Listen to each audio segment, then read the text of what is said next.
Whew.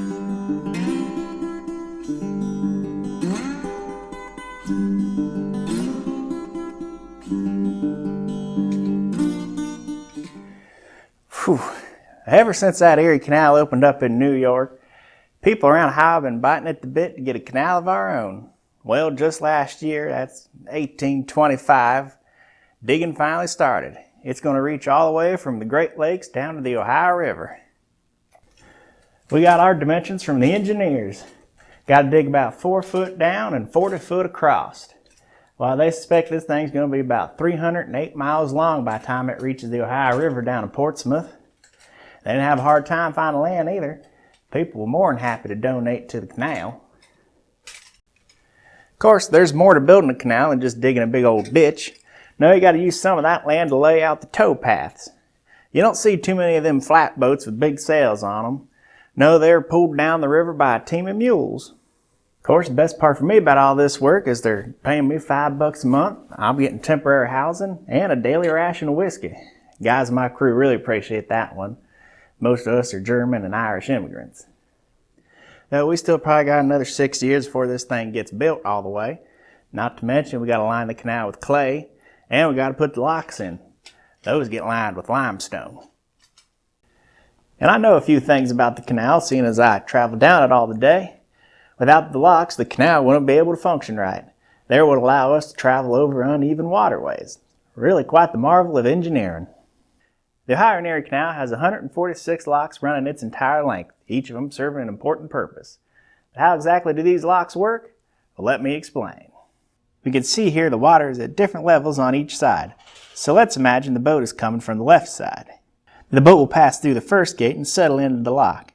Now the gate closes behind it, sealing the lock, and on a smaller door on the opposite gate opens up under the water, causing the water in the lock to drain out slowly. The boat will lower until it reaches the level of the water on the opposite side. Now the right side gate will open up and the boat can travel along its way. To do this process in reverse, we've just opened up the gates and the doors in the opposite order.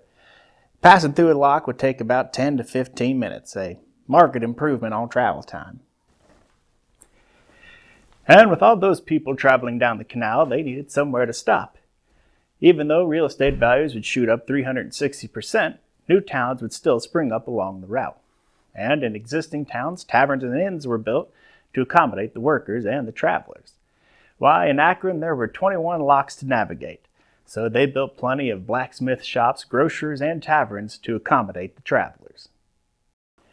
And the canal was built to ferry goods around. Grain became the new hot commodity. Mills were built all along the waterway to ship the Ohio grain to new East Coast markets, creating prosperity for our farmers.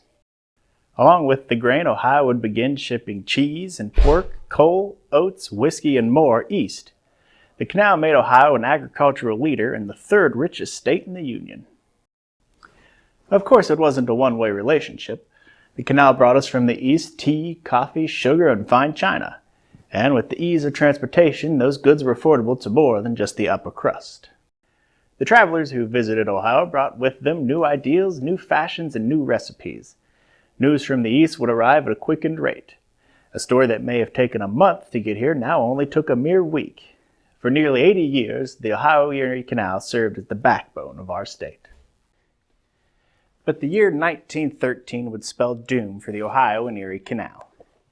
By the 20th century, canal traffic had begun to slow down naturally as railroads became more effective for transporting goods and travelers got the access of automobiles. There were still a few boats that would float down the canal, but nowhere near as many as was in its heyday. The final nail in the coffin would be the Great Flood of 1913. For 4 days in March, a foot of rain would fall across the state of Ohio. The downpour would overflow all of Ohio's river and wash through cities like Dayton and Cincinnati. Towns and cities with canals in them were ordered to evacuate as the waters began to creep up. In Akron, the lock gates began to hold the floodwaters within the city. To alleviate this problem, a local engineer dynamited the lock gates to allow the water to flow. This torrent of water would strip the clay lining from the canal. When the floodwaters subsided, the cities and towns would rebuild, but the canal was irrevocably damaged. With its use already in decline, the state decided against the costly repairs required to fix the canal. Never again would the Ohio and Erie Canal see use as the transportation lifeline that it was built to be. But it has found a new life as a recreational hub. Canal towns work to preserve their locks and their history, and the towpaths have been converted into hiking trails. While a canal boat may never float down those waters again, the mark that the Ohio and Erie Canal left is still seen in Ohio's DNA.